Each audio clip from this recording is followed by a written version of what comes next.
and welcome to episode 11 of Baggage Claim. We have some amazing guests on our live tonight, but before we introduce them and before I introduce the topic, I just want to say some of the things that we say weekly. These lives are not intended to be a substitute for professional counseling. We're providing information for you, and although the topic is heavy, over the past 10 weeks, I cannot believe it's been 10 weeks that we've been talking about racial trauma and all of the systemic issues that we experience in education, in the workplace, women who are not, Black women who are not protected, the ongoing traumas that we experience from post-traumatic slave issues, and it just goes on and on. And so tonight we are talking about food deserts, food apartheid. We're going to talk about the difference, and I'm going to introduce my guests. We actually have three guests on tonight. Two are here in the studio with me. And so we have in the studio Kayla. Hi. We have Kayla Wallace and we have Tatiana Wright. And joining us via what? Via joining us from home. We have Ms. Robin Simmons. And so usually we either have someone who is a professional in the topic with the topic or someone who has a passion. Those who have passion and those who are professionals will be the ones who will be the first to move in the area of change. And so we know that, or I know that Tatiana and Kayla are passionate about this topic, and Robin Simmons is a professional and she's also passionate. I'm going to give each of them an opportunity to introduce themselves. We'll start with you, Robin. Tell us a little bit about what you do, and then we'll hear from Kayla and Tatiana. Sure. Good evening, everyone. As you know, my name is Robin Simmons. I'm a registered nurse. I've been a nurse for almost 28 years, and 21 of those years I spent in the community health space, working as a pediatric nurse manager, and then for 6 of those years I was the director of clinical services. I saw you can't even believe the things that I've seen in the community, and just being able to work with the underserved, it really brought me so much joy, and the work that we did there was just priceless. And I've moved on to work in another administrative role as a registered nurse, so that's what I'm doing now as a nurse administrator at a physician-run organization here close to where I live. And I also am the founder of my own business, Your Beloved Purpose, Holistic Health and Wellness, where my goal is to teach women how to make healthier lifestyle choices for them, and then that will trickle down to their family and ultimately their community. So hopefully we'll be able to share some of those things tonight. Awesome. Thanks for having me. Thank you. Definitely looking forward to our discussion on tonight. And Kayla? My name is Kayla Wallace. As was said, I am a dancer and a dance educator. So most of my day is spent thinking about wellness, thinking about the body. And in college, that's when I really started to pay attention to what I put in my body. I would look around, being amongst my white counterparts. Obviously, they were eating a lot of greens. And my people, we were going to Panda Express after ballet, and we were going to some stores on campus versus going to get sushi or get the salad or things of that nature. So that's by my senior year is really when I started paying attention to what I put in my body. So I'm coming from the consumer perspective and the person who's into fitness and dance and taking care of my body. All right. Thank you. Thank you. Hi, everybody. My name is Tatiana Wright. I'm currently a student at Rutgers University and studying dietetics. I pretty much got into that field because I realized that there is such a disproportionate of African Americans who have a lot of like health issues, and I realized that we need the education. We need those people in those spaces to help us to take care of ourselves, and so that pretty much like fuels me. And for recent months, the past few months, I've kind of had more of a burden for this issue, and I just really desire to see more Black communities or just people of color just having more opportunities to eat better and to take care of themselves. All right, thank you. So again, welcome, and I'm going to ask again if you would please begin to like and share as you are coming in on this live tonight. You don't want any of your friends and family to miss this. Not only am I asking you to like and share, but also give the thumbs up and give the hearts so that we can see who is on with us on tonight. And so let's get into our topic. I'm looking forward to this discussion. Uh,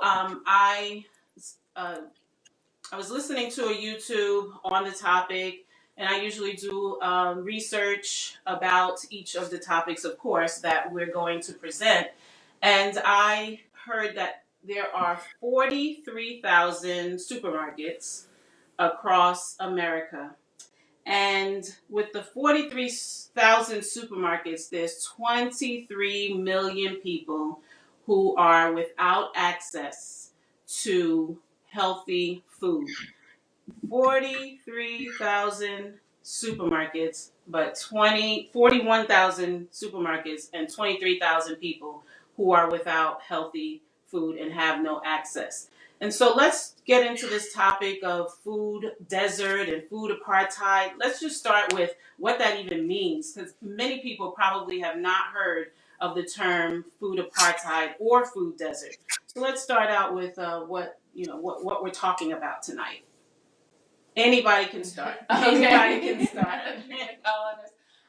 So I'll start. So, food desert. The term food apartheid is better than food desert, because if it was a food desert, it would exist among all racial communities and like geographical communities and neighborhoods, not just Black neighborhoods. So it's the segregation. The word apartheid comes in because it's the segregation of something.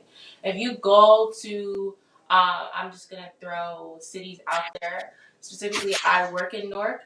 So if you go to Newark, you'll see a Popeyes, Burger King, McDonald's, Wendy's, all on one block back to back. Sometimes they'll even have a Popeyes and a Burger King attached to each other, right? Mm-hmm. So, or there's another restaurant, maybe an Arby's or something like that, attached to each other. And then you're like, where is the grocery store? So before we even get to like the stores like Trader Joe's and Whole Foods that sell healthy food for a good price, or farmers markets, you can't even find like a regular old Stop and Shop or ShopRite for some miles. But you'll find the Chicken Shack. You'll find all the name brand fast food restaurants. So that's why it's a food apartheid, because it's more of a desert in Black and minority, Black and brown neighborhoods than white neighborhoods. You'll find your Trader Joe's. You'll find a whole bunch of grocery markets. So that's why I would say it's apartheid, because it's segregating, it's separating from specifically one community and one race of people. Yeah. Right. Yeah. And either of you can jump in if you want to add to what was shared. Sure. Go ahead, Tatiana. And yet to add on to that, I'll even just give the definition from Karen Washington. She's the one who actually coined the term food apartheid, because she said that the food desert didn't fully give what it actually means for like low income communities or Black communities in general. Food apartheid kind of gives more insight as to why it is a food desert. And so she said that it's pretty much systematic destruction of Black self-determination to control one's food, hypersaturation of destructive foods, and predatory marketing and blatantly discriminatory corporate-controlled food system that results in quotes, communities of color suffering from some of the highest rates of heart disease and diabetes of all time. And so pretty much it shows like there's like a war. I feel like it kind of just like reveals like there's more of like a war on us, on the people of color, and so not in such a blatant way, but through the systems and through the ways that we depend on food. Food is something that we use to live by. So Right.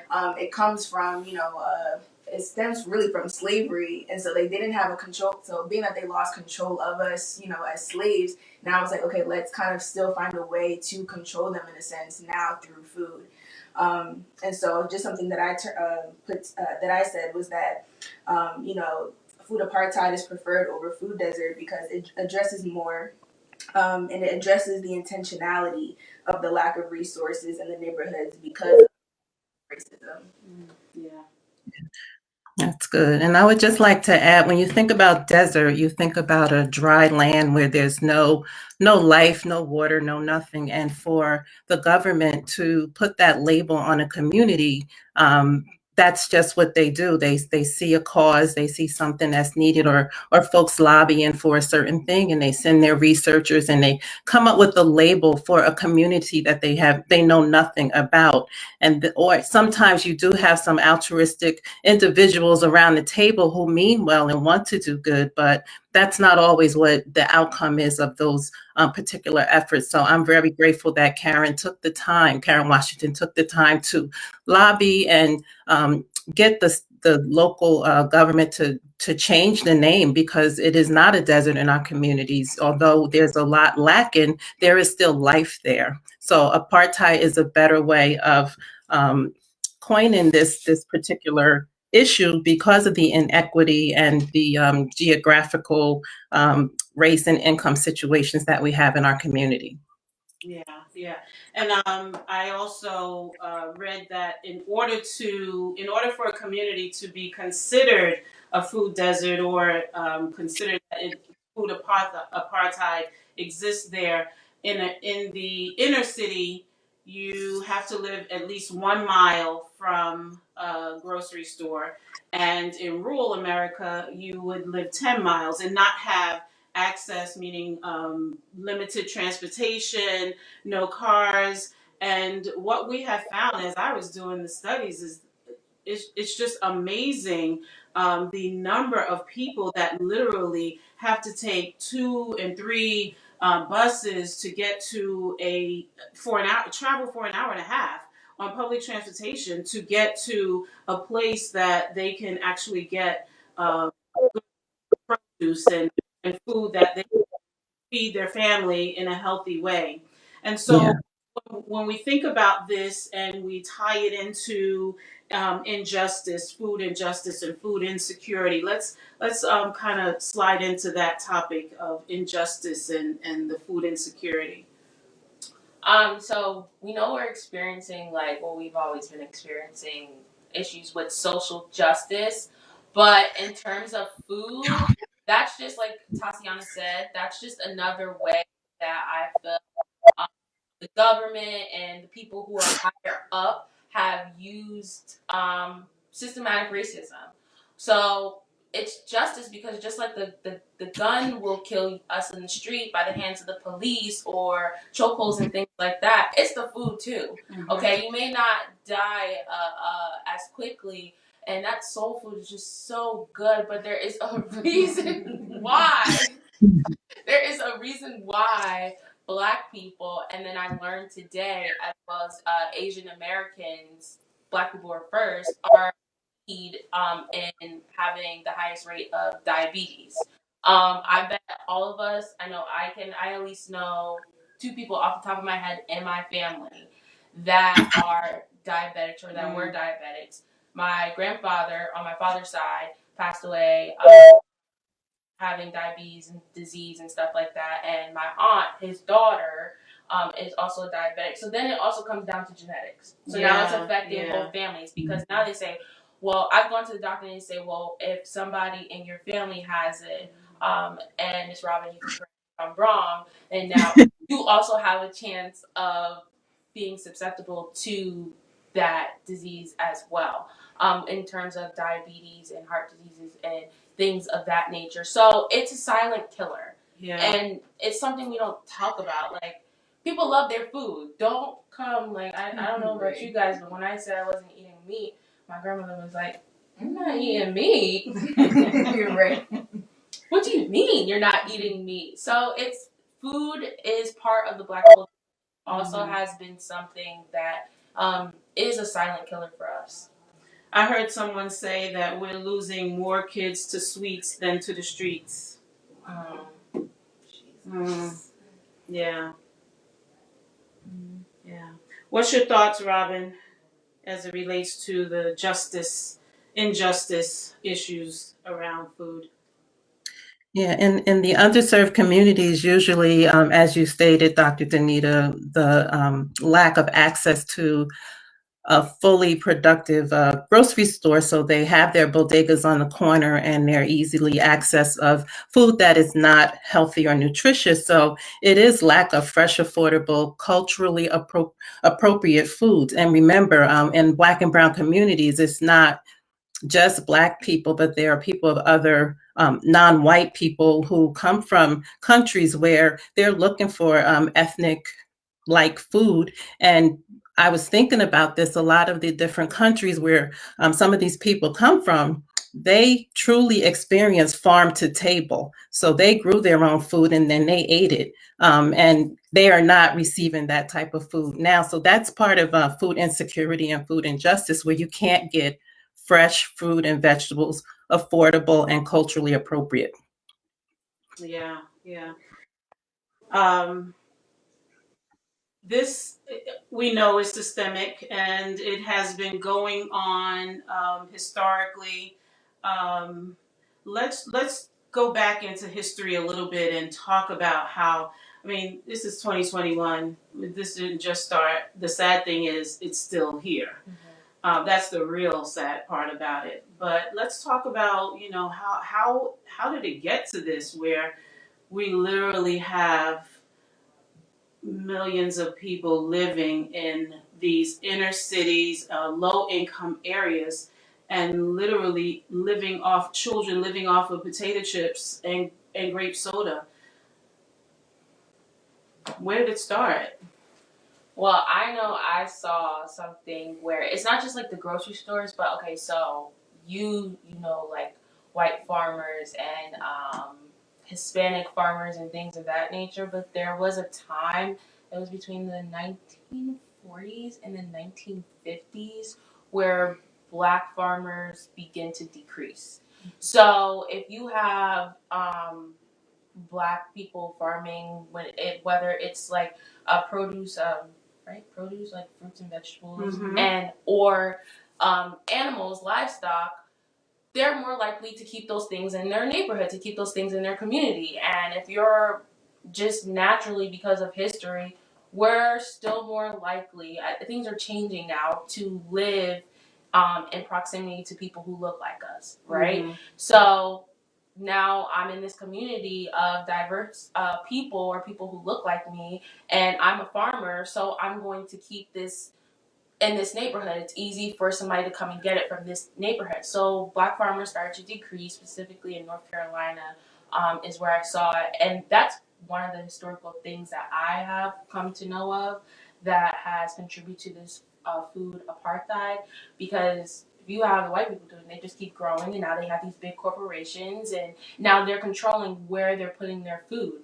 And if we go back to like the Burger Kings and the McDonald's and the Popeyes, they know that they're going to get a lot of their money in these urban neighborhoods instead of putting it in a white neighborhood. Well, why would I put it in a white neighborhood if there's a whole bunch of grocery stores and Trader Joe's and Whole Foods and Salad Works and Jamba Juice? They're going home to cook their meals and getting their healthy meals. They're not going to Popeyes. Yeah.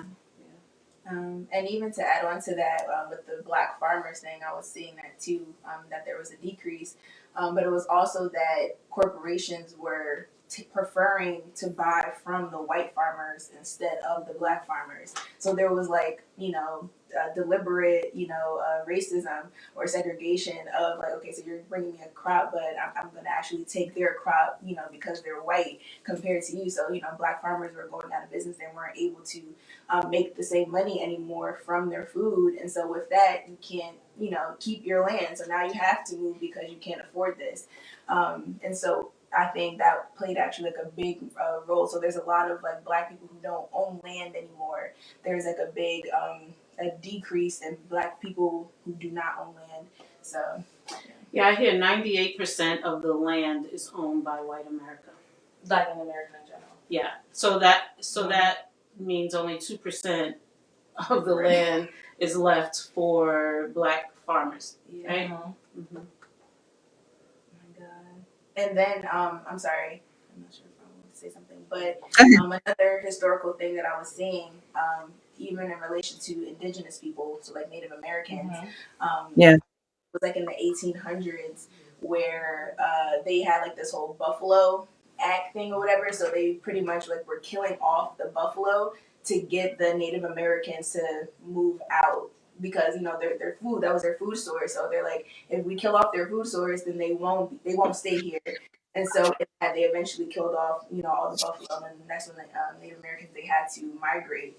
But that was like an actual thing that they had written down, like that was a movement for them. So, and ironically, they're next in line to having the highest rate of diabetes: Native Americans, Pacific Islanders, and Alaskans, which essentially the line, they're usually probably of Native American descent. Yeah. right.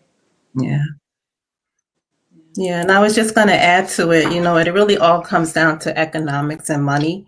If we think back to slavery time after the emancipation, there was supposed to be 400,000 acres given to our people. So if that would have happened the way it should have, there was an opportunity to create generational wealth.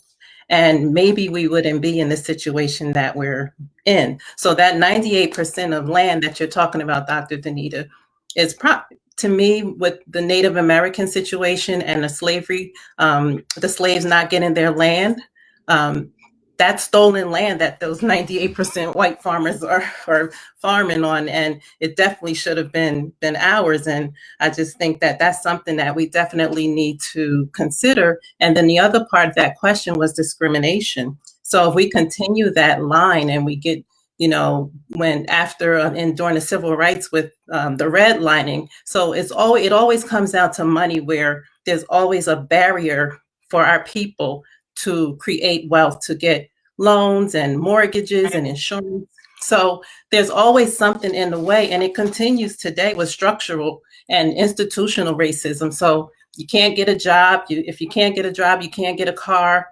Can't get a car, you can't get to the store. It just goes on and on and on. So it was set up, I think, for us to always have to have our hand out and look like, we're people that just can't do for ourselves, and we're going to always be in this situation. So considering where it started, and it just continues to happen. Yeah. We talked about redlining, and the white. Then there was also white flight, and so people don't want to invest in coming into black neighborhoods and bringing their stores into black neighborhoods because it's harder to get funding, it's harder to get financing, it's harder to get loans with all the commercial industries that have left those low income communities. Banks are not barely giving out the funding that's needed to bring in those superstores and those grocery stores. And so, as you said, Robin, it just goes on, and it's like a domino effect. Right. The question here, you had mentioned earlier, Robin, about the the farm to table system. And there's a question: how would you create a farm to table system in inner cities? So that's if you ever heard of community farms, community gardens. Yeah. That's a way to create farm to table. So there's funding out there, and part of, I think we're going to talk about later, what can we do to change what's going on now. That's one of the things, lobbying to try to find some green space, green land to create gardens. The old adage, you give a person a fish and they eat for the day, and you teach them how to fish, they'll eat for a lifetime. So that's part of creating these community gardens and teaching our children how to plant seeds and see the fruit of their labor. And that way you will always have, and you can always keep you replenish, and you also create economic wealth with just showing someone how you can create something. Yes, you can eat it, but you can also sell it too. And it just can expand from there. But I think with the topic that we're talking about in inner cities and underserved communities, a community garden is definitely the way to go. Right. And we know that from preschool, children are taught, they're taught about the food pyramid and, given these pictures of what good, healthy food looks like. But when they get out into their communities, there's no reality for them as it relates to, looking for what's in these pictures. And so education is huge, but then beyond the education, if it's not available, the education becomes pointless. And so when we think about just educating people about good, healthy eating, and being able to get access to good food, what are some of the ramifications of not having this access and not being able to eat in a healthy manner? Not beating COVID. Right. No, but seriously, a lot of what you posted it. I don't know if you said it, but because Tatiana, for those who follow Tatiana on Instagram, Tatiana follows a lot of nutritionists, and yeah, she posts a lot of good stuff about putting stuff in your body. And the post was, your body's not looking for calories, it's looking for nutrition. And so with that being said, whether you decide to take the vaccine or not take the vaccine, a lot of these foods that we can consume, like fruits and vegetables, are things that helps our immune system. God forbid if you do get COVID, your immune system should naturally be off, where you're not laying in the hospital on a ventilator. And that's not to say that people who did experience that are not healthy, but there's just way more that we can. Those are natural vitamins. Yeah. Going to the store and getting a bottle off the shelf is cool, but those are natural vitamins and things that you can put in your body, anti-inflammatories and all things of that nature that you could take care of your body. So before we even get to diabetes, what about day-to-day, fighting off day-to-day germs and bacteria and things of that nature? Your body is just like a car. You have to be able to fuel yourself. Right. With good fuel. With good Yeah. fuel. Yeah. Yeah. So we ask people to eat healthy and more nutritious food, but as we've been sharing tonight, it's just very challenging for them to access that type of food. And I remember we received a grant where I used to work, and we had a school-based program in one of the schools, and it was an obesity program. And of course, there was criteria for children to be accepted in the program. But along with that program, the children were fed breakfast, lunch, and a dinner on the nights that we had the activity at the school. But I remember we had to lobby for healthy, nutritious meals in the school for the children. If we're going to have an obesity program, then we need to educate them. We need to show them what that looks like. And then in the evening, when we were educating these children on what healthy food looked like, we ended up having to bring the parents in because the parents had no clue of what healthy food looks like. So as you said, Dr. Danita, children are eating chips and soda for breakfast, lunch, and dinner. But that program was very successful, and it was an opportunity to teach the children how they could have a better life. And then they would go home and they would tell their parents, no, we have to eat this, we have to eat that. I know smoking was part of it. I remember a child telling their parent, you can't smoke anymore in the house. It was just, education is key. And we say knowledge is power, but that's not 100% true. Applied knowledge is power. You have to apply what you learn in order for it to make a difference. So, when you say how does it, the ramifications, if you want me to talk about the clinical aspect of it, I can go into it, but I just wanted to bring the education piece in it, because if you educate,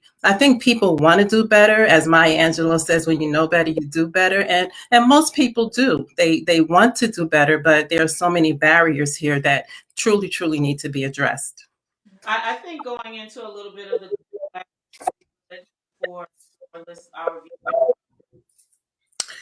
Yeah, I think Kayla had mentioned some of the chronic conditions that one could get from just not having food. But if we talk about the babies, the children, when there's food insecurities in their life, there's anemia, iron deficiency anemia they can get. They can they don't pay attention in school. There's depression, there's anxiety, there's all sorts of things that can happen to children if they are not fed and nutritious. And I remember so many days being at work at the community health center where I saw children come in, they clothes disheveled or not clean, the parents too, and you can tell that they were hungry or they hadn't eaten. And there's just so many different stories. Working in the community, I would see grandparents who would come in to get their grandbabies in school because those grandbabies were brought to their house by DIFUS the night before, because the parents of those children, one of them may be on the street and the other one just got locked up. And now we want all of this information from the grandmother. So she can't get the children in school. She can't go downtown to get social services, WIC, and an EBT card to get some food, because we want to follow the rules. So that's a barrier to care. And of course, if these children are not eating, they're not getting their health care, that's a cyclical effect. And one thing leads to another, and then you have chronic illness. And along with the adults, of course, there's diabetes, cardiovascular disease, high blood pressure. The list goes on. And I was going to make that point about COVID-19, that of course, you don't know if you get COVID, how it's going to hit you, but you have a better chance of surviving it or coming out with good outcome if you are in a healthy state. And a lot of our people, it has hit the Black community worse than any other community. And we are losing so many of our people because they are not healthy. They have comorbidities, a lot of chronic illnesses, and it's just a really, really sad situation. Yeah. And then on top of that, if we add the mental health ramifications of poor eating, of course, we know that there's a correlation between how your brain functions and the types of food that you eat. High sugars and carbs cause brain fog, and then with brain fog, there's also when I'm working with clients and they don't have healthy diets, they can come in week after week after week. Sometimes we get nowhere because they're not able to process, not able to think, not able to move forward. There's high numbers of people who come depressed, and a lot of it is attached to the way in which they eat. Even so, it has been it's in the studies, the research says that there's even a correlation with some of your more serious mental health issues, schizophrenia and bipolar. There's a correlation to the lack of nutrients and minerals and the numbers in terms of the stabilization. I'm not a healthcare professional, but in terms of the numbers in minerals and nutrients and whatever those figures are that are needed, they're not there, and people are experiencing ongoing mental health challenges, all due to the way in which they eat. And in my opinion, I feel like in the field, we're not connected enough with the medical professionals. I feel like it needs to be a little bit more seamless, where we have these conversations so that there can be more nutrition treatment as we're trying to work with those who are experiencing emotional health, and so that we're just not spinning our wheels over and over again trying to get clients to follow a treatment plan that they don't even have the foundation that they need to get on board with the treatment plan. Yeah, and to just add to that, that's so true because there were so many times where I had patients, even doctors working in the community sometimes are clueless. Just working in the community and having a patient, they would write them a prescription and they bring the prescription to me if they didn't have insurance. And a lot of them don't, even though there's Medicaid and charity care, a lot of them still do not have insurance for different reasons. They would bring me the prescription and ask me, how am I supposed to pay for this? And they have to make the decision. Am I going to buy food for my family or am I going to pay for this medication? Mm-hmm. And this is, right when Walmart started the $4 prescription plan. And I would have to be the patient advocate, which I didn't mind at all, going to the doctor and letting them know the patient has to choose whether they're going to fill this prescription or eat tonight. So I need you to change the prescription to the $4 prescription so they can get their prescription and eat tonight. But so many people who don't have to think about it won't think about it. Right. So that's where we come into play. If you really have a heart and a passion for people and you see what's going on, we have to open up our mouths and speak up. So it does happen where people have to make choices, whether they're going to eat or whether I'm going to get in this cab to take my child to the doctors or whatever it is. They only have a certain amount of funds and it can only go but so far. Right. You're right.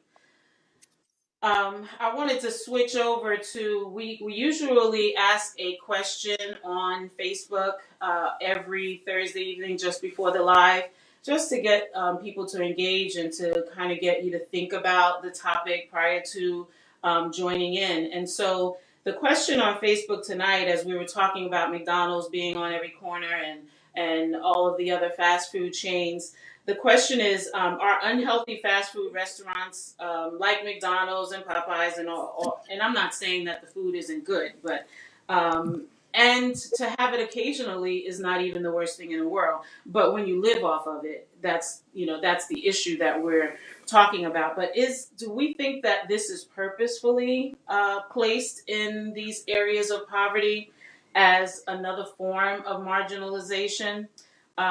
We touched upon it a little bit, but are we, are we thinking that this is a purposeful placement of these fast food restaurants?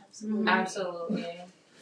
Because if you don't have a grocery store, or if they feel like, so we haven't really touched on this yet, but the affordable thing, being able to pay for it, there's this stigma that eating healthy is expensive. It's really not, actually. So meat costs more than lettuce and fruit and things that you substitute for meat to get your protein and your fiber and things of that nature.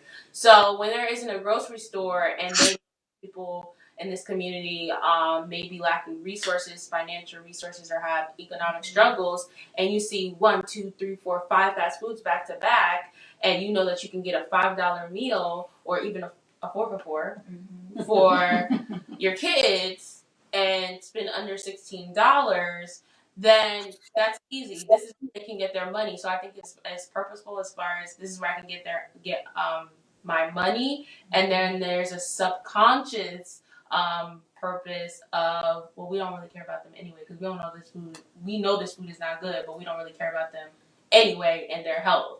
It's subconscious. Come on, y'all not putting a whole bunch of Burger Kings in white neighborhoods. It's far few and in between. Mm-hmm. Yeah. They're not going to let it happen. That's why. The other communities won't let that happen. And when you think about obesity, sometimes one might think, oh, someone's obesity, are they really experiencing food insecurity? Do they really have a problem with purchasing food?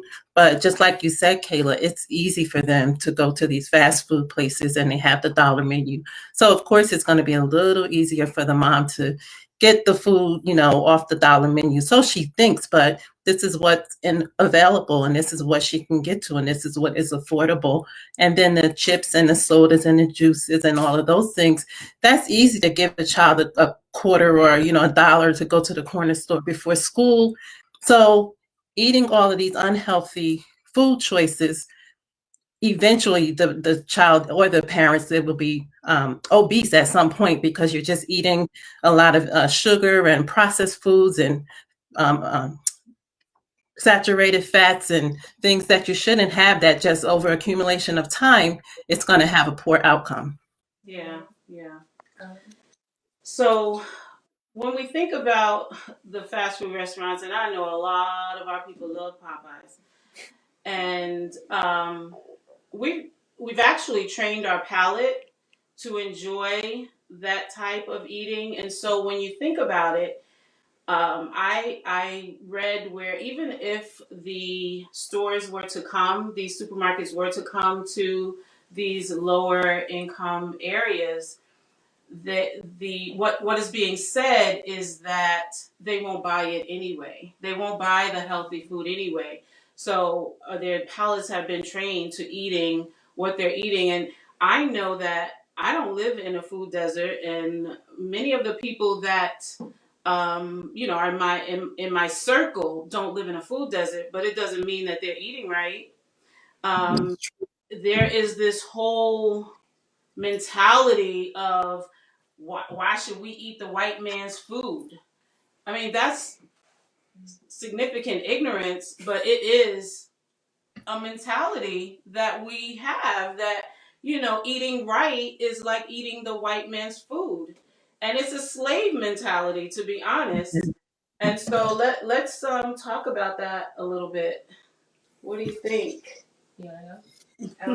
Yeah, I agree that it is a slave mentality, because if you think about just history and all of that, they cooked only what they could get, and so with that they're getting the worst of the worst kind of food, but making it also flavorful.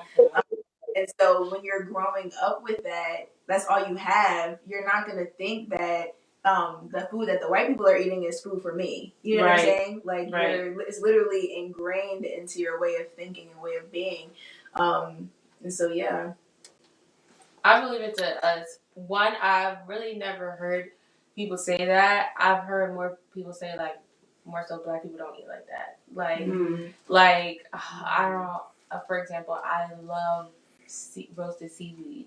I feel like it's a great, like, if you like chips and you like to crunch on something, it's a great replacement for that. And I love chips. And so there's a lot of people say, I'm like, we don't eat that. Like, why are you eating that? Or we eat meat. Or our portion sizes are also way larger. I have a white friend. She posts her meals, and I'm like, that's all you guys are eating for dinner?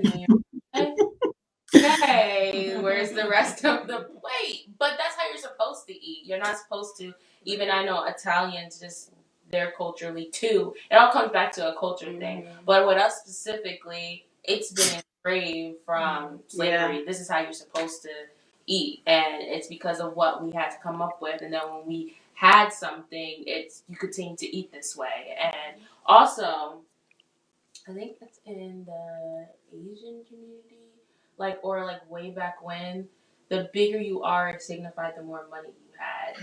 Because on the other hand of it, on a royalty and monarchy, so it meant like you were eating well. Right. Yeah, if you were bigger, if you were fatter, it meant you were richer because you had food. And if you saw someone who was skinny, you knew they were poor because they weren't eating. They didn't have anything to eat. No. So, yeah. Robbie, you want to weigh?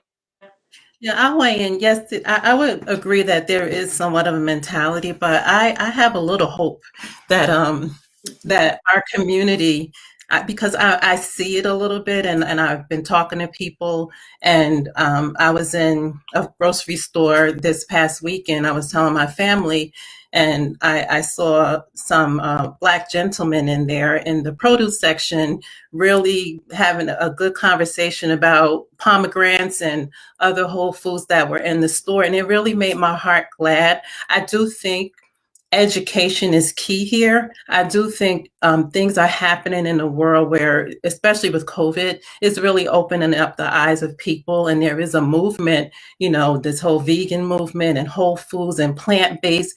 And I do believe people are listening. So in these communities where there are, issues and barriers to getting good foods and produces, that's where we can come in and lobby and educate. We have to tell the government what we need and not what we want, and not have them tell us what we need.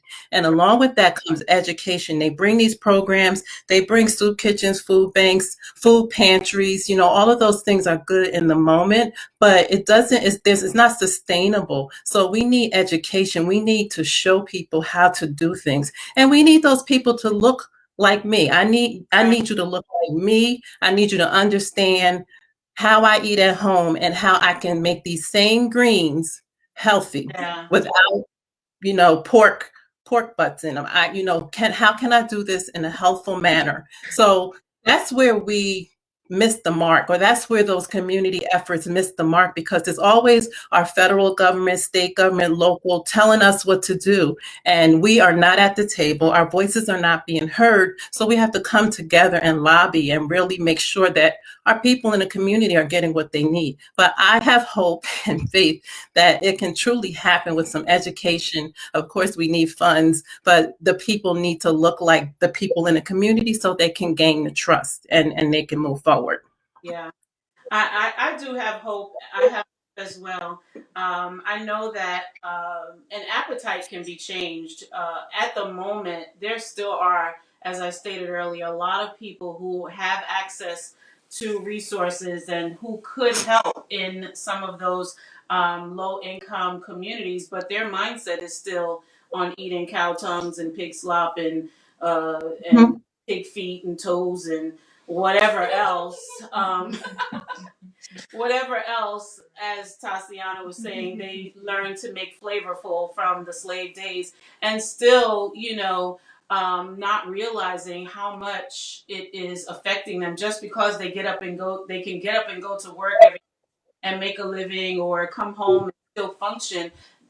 They're not really realizing how much it is Long affecting them, and they have yet to live their best healthy life in so many ways, but they're living marginally because they just enjoy, it's a lack of discipline to Yeah. work on changing your appetite. Of course, it takes time, but absolutely, you can change. You can, what would you say? You can train the palate, right?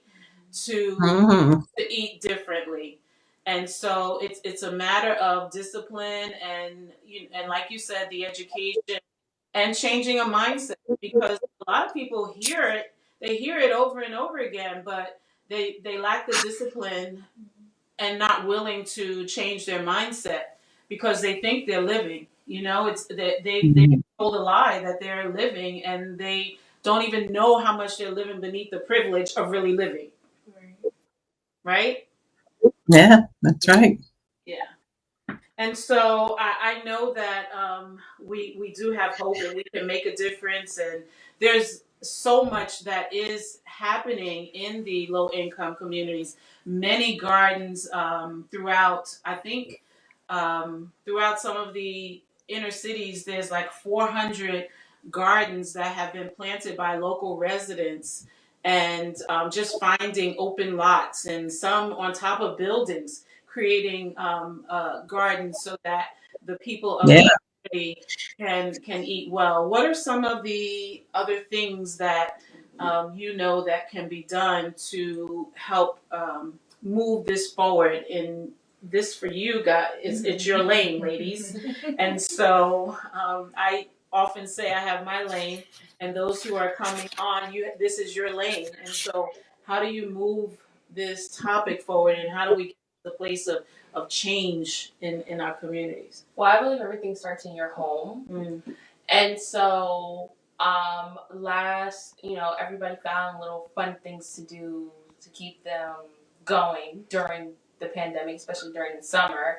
And my grandmother gave my dad a tomato plant, And then after that, I believe my dad and my sister bought more tomato seeds, and we grew them. I think we also bought cucumber seeds, but that didn't really work out well. But we have a nice sized land, and we put a little space for to grow these tomatoes and cucumbers. First of all, the tomatoes were so good. I've never tasted tomatoes like that in my life. I'm like, okay, now I see that they're doing so. That's another thing. They're doing stuff to your fruit and vegetables, which is why people are also now suggesting that you grow your own. It's very, do a little research, but it's very simple.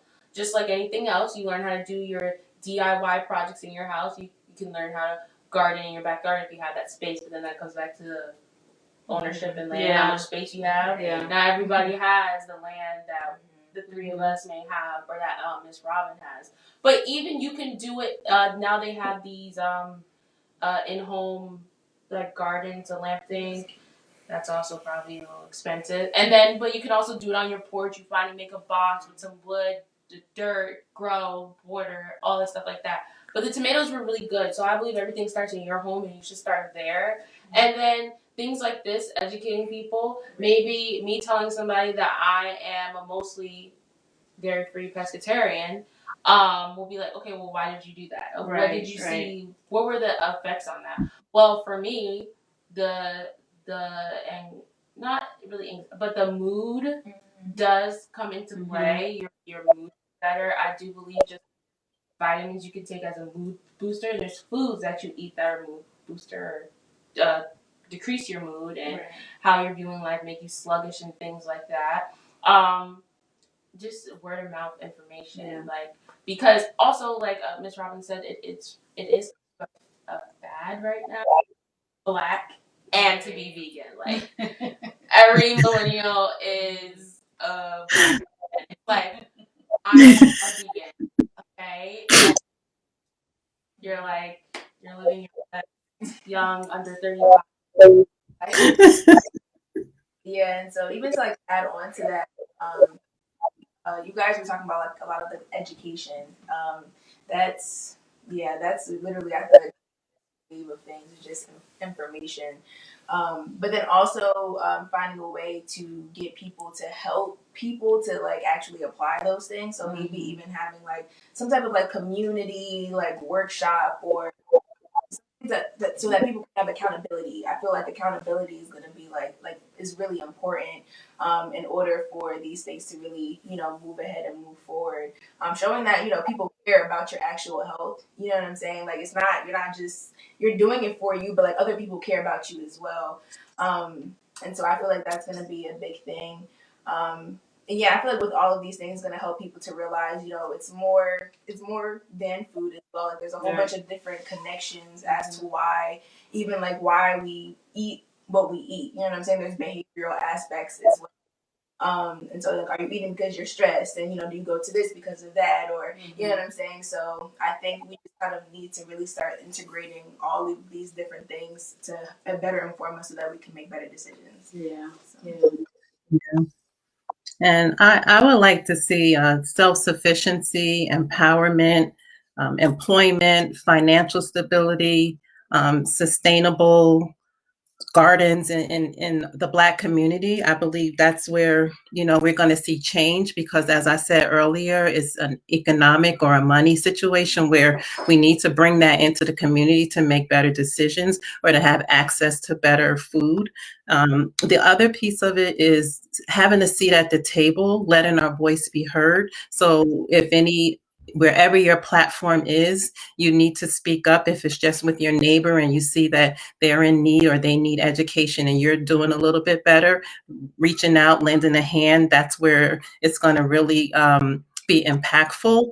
And as Kayla said, I agree with starting at home, doing your own soul searching. Where are you with your whole food journey? If you have access to healthier food and produce and vegetables, and if you have access to those things, you search yourself, am I doing the best that I can do for myself so I can go out and lend a hand and be an example? Because we can't tell people what to do if we're not doing it ourselves. Right. So And I mentioned earlier that, I have a business where I really want to reach out to women and let them know you're worth it. You mean so much more than you know. A lot of them, as I said, this intergenerational poverty, this is what they know. They don't feel like they deserve anymore. They don't feel like they can have anymore. So they're not trying to get anymore because this is the lot that has been given to me. So I'm just going to sit here and live in it. And this is the way my life has to be. And generation after generation after generation,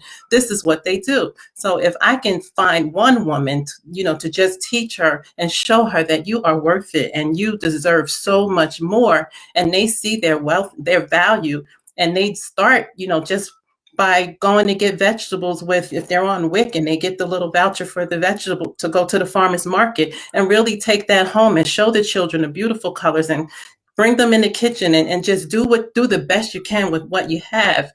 I think over time, we create a generation that sees like my mom did. She did better, and with just going to the grocery store or the farmer's market to get what she could, we're eating better and we're healthier, and now this just is a stepping stone to the next, education or whatever it is that's going to bring that generational wealth into that home. But it has to start somewhere, and I agree it has to start at home. But my goal is to reach women because they make decisions as to what the family is going to eat, what store we're going to purchase these foods, and you can even grab them to sit them at the table to tell their story of how they can't get healthy foods for their children because I don't have a supermarket within walking distance. So, and I don't have the money to get on the bus to go there. So there's ways that we can all rally together to try to help our communities. It's just a matter of starting. And remember, it really starts with you. You have to search yourself and see, where am I in this journey so that I can help somebody else. Yeah, that's good. That's good. And you're so positive about it, and that absolutely brings hope to those who are listening, and it also I think helps us to make decisions like, wow, we're listening to this topic, let's do something different. And I think that this is going to encourage those who are listening. I know that even in the South, many of the churches, larger churches, are growing gardens, and they're giving their parishioners food on Sunday as they leave the service. They get to go downstairs or wherever the fellowship hall is, and they get to shop. And they're making connections with Black farmers. So Black churches networking with Black farmers, and so the Black farmers are able to get a little bit of income, because it's not easy to support your family off of farming, especially when the public, the policies and are not for us. And so although there is funding, the funding never goes to the Black farmers. And so this is a really good networking opportunity for Black farmers to be able to feed their communities, but also be able to have some income for themselves. And there's a very popular Soul Fire Farms. I think she's I can't, I think her name is Leah. She's up in Albany, and she started a farm in her city, and they're popping up across the country in lower income areas. And so I agree that there is absolutely hope. And I listened today, and I think it's in Memphis. There is a ShopRite that came to Memphis that is, well, like, not a ShopRite where you get tomatoes that are brown, but a ShopRite that that has Mhm. really good produce. And this owner really cared for the community, to the extent that he didn't only bring the ShopRite to the community, but within that ShopRite, there's a meta clinic that people can go to for $20 a visit. There's a credit Wow. union where they can automatically join. They don't have to, have uh, opportunities where they can't get accounts and those kinds of things. I think they said that there's even a social worker in this Wow. particular shop, right? So that's hope to me. If it can come to a city, it can come to another. And he said that the way in which he keeps the store open he he makes sure that he stocks it with the foods that are part of the community. So there's a high population of Africans, and so the I don't remember. Yeah. So he makes sure that that's there, and he says that although they provide meats, they provide the meats in smaller portions, like thinner, so that it won't be as expensive, but people can still have a meal on their plate. And so I just thought that that was very encouraging. Memphis is one of the most desperate cities for people who are not able to get access to food, and so that was very encouraging to hear about that. And so we're coming to the close. If there's anything else that you all want to share as to where we go from here, I always talk about making sure you find your lane and stay in it in order to be able to help to bring change. We have talked about so many topics over this past 10 weeks, and each time I say find your lane and get in it and stay in it so that we can see the change that is necessary in our communities. And so, is there anything else you wanted to add? You're good. Yeah. You're good, Robin. You good? Just a reminder, my final thoughts is, as Dr. Danita said, find your lane, but first, search yourself, search your soul, and see what your lane is, see where you can lend out a hand to someone else, whether it's domestic abuse or education. I'm just trying to think of the topics that we've been talking about over the few weeks here at Baggage Claim, but if it's food insecurity, apartheid, then let your voice be heard. Sharing some really good information. And I wanted you to put your business into the feed so that people who want to contact you and to get to know more about holistic living, we're going to put it into the feed and people can contact you. Your Instagram or your web page, we'll type that in there and people can contact you. And so as we come to the end, I just want to say thank you to our guests, and we always end with taking a moment to just sit, to think, and to reflect. These topics have been quite heavy. I have taken some time to sit and think, and sometimes I feel sad over where we are as a people, but in the end, I'm very encouraged. I'm very encouraged by these opportunities that have been afforded us to bring guests on who are knowledgeable about these topics, and that we can drop this information and be able to share it with you. And so as you take time to sit, to think, and to reflect, think about your lifestyle. This is the opportunity to reflect on your lifestyle. Is my lifestyle, are my eating habits, um, to the extent, am I eating to the extent that I can truly say that I'm living, healthy, and I'm moving towards my best life in terms of what I feed myself, and because of what I feed myself, other areas of my life are going to be positive? Or can you honestly say the way that I eat, I may live a few more years, but I'm not going to live these years to the fullest. I'm not going to live these years with the clearest the brain functionality based on what was shared tonight, based on the education that you received. You may not have known prior to tonight, but when you know better, you do better, as Robin had quoted earlier. And so as you take this time to think, make change. Don't just think about it. Make a decision as to what you're going to do tomorrow when you wake up to make a difference in your discipline, how you eat, and your choices that you make going forward. It's all about a mind change, right? Yes. Right. Yes. Education and changing your mind. All right. And so thank you so much, Robin. You're back.